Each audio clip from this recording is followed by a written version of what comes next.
So today we're going to show you just one of the basic steps from entering your systems check on your multi-chef oven. There's a way to figure out what's going wrong. If you find out one day there's not enough heat, it's just something's wrong with the oven. There is a test mode that you can go into for these ovens. And I'm going to show you how to get into those test modes and what exactly you're going to run through. And this will help identify before a technician comes out, or identify for yourself to fix it on your own, what could be wrong. The things that make up the most important items of this oven, the important parts are your elements. You have a top browning element, you have a side cooking element, you have a major blower motor in the back, squirrel cage and all, that blows the air through, and then you have your spin plates inside, top and bottom spin plates. Now, I'm using this oven because this oven is broken, has things wrong with it, but we'll take you through the first process, and I will create, as we move along, certain line item, let's say, videos for you to go in and check for specific scenarios. If you've got to change out your blower motor, if you're going to change out an element, we'll do that in further videos. But for the sake of this one, we're just going to move forward and show you just how to do your basic tests while you're in the store. So you come in the morning. I'd like to do this when it's cold. You want to make sure that the oven is cold. If you notice the day before that something's going wrong with the oven, the next morning after you shut it down, let it get cold, come in and check it. What you want to do is come to your oven, simultaneously press 2-0, and this is going to pull up your system's programming. You want to go to test 3, and the password will always be 222, and then you press start, cancel.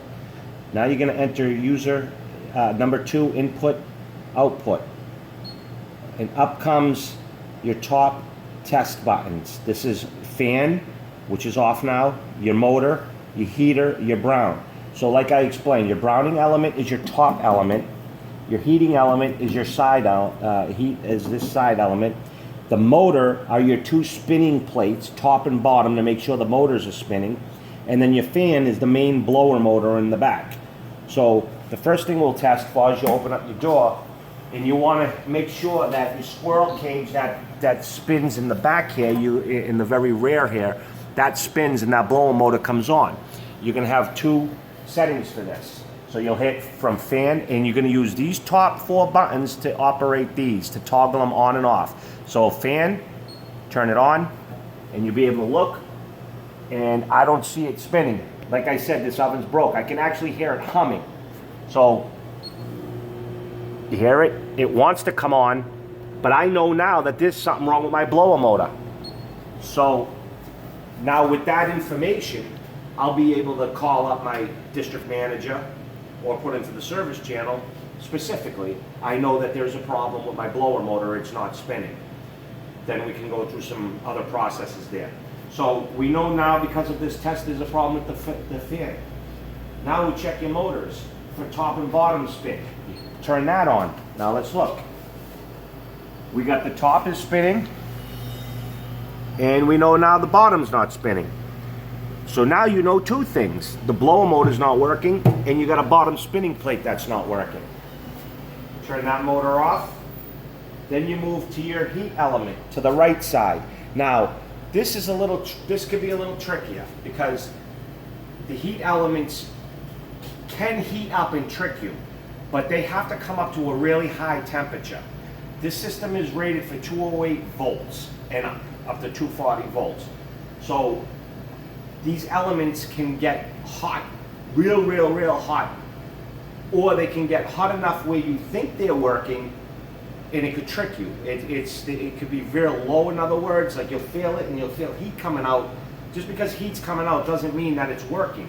If you can actually put your hand next to this thing after you turn it on and keep it there, but you feel heat, that element's not coming to full temperature. Full temperature, you're going to know it. Another thing that I would use is your heat gun. Check when you turn on. Let's start with the heat element, okay? The heat element is your side element. Let's turn that on, all right? So now we're going to put our gun to it, and we're going to watch the heat element, and we're going to see if this heat climbs to I mean, this sucker should go as high as 200 to 300 degrees. If you don't get anything higher than 100 degrees at this end, or 110 or 150, if it floats around in that area, this is not coming to temperature. Now, of course, we got to give it some time. Just like you would normally heat it up, you give it some time, let it come to temperature. So we'll put this on pause for now, and we'll be right back. So I'm getting a temperature, and it is slowly creeping up in temperature to about 180 degrees. It still doesn't seem right to me, but again, this is a specific way for you to find out immediately if it's cold or getting hot. And you could help out with the technician and letting them know what you're finding, what's wrong. So I think there's a problem with this element. I mean, you really shouldn't be able to put your hand this close. This sucker should be really hot.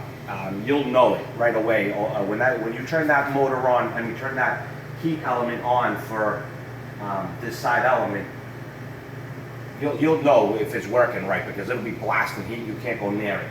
So I think there's a problem with the heat element as well. And then you're going to do the same thing with the browning element. You turn the browning element on, now it's going to be the top plate you're going to be feeling for.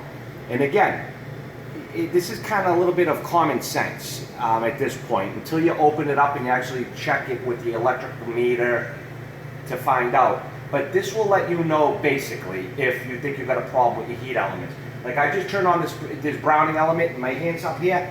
It's already getting so hot that I can't even keep my hand there. So that's why this tells me maybe there's a problem with this element not coming to temperature. It might be burning off, it might be heating up but not getting to the fullest that it can work. But this top element, right away, I can feel blast of heat coming out of here. So I got a feeling this is working properly. So basically, this is what we're doing with this particular video, is just showing you basically how to get into this set mode procedure. So you turn everything back off. Once you've checked those 4 major components, hold power in to back it out, back it out, back it out, back to off. All right, so one more time just to remember.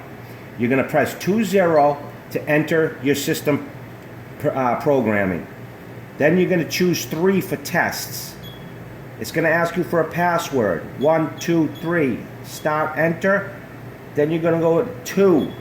And right across the top, off, off, off, off. You got your fan, your motor, your heating, and your browning element. And these buttons toggle it off. These top 4 buttons. And then to back out, you hold power, boom, and then press it back out. So basically, again, this will be a great help if you guys could figure out how to just do those basic procedures for me, and then I'll know better when I'm coming here what to bring or what to order as far as parts. Thank you for your time, and look for more videos.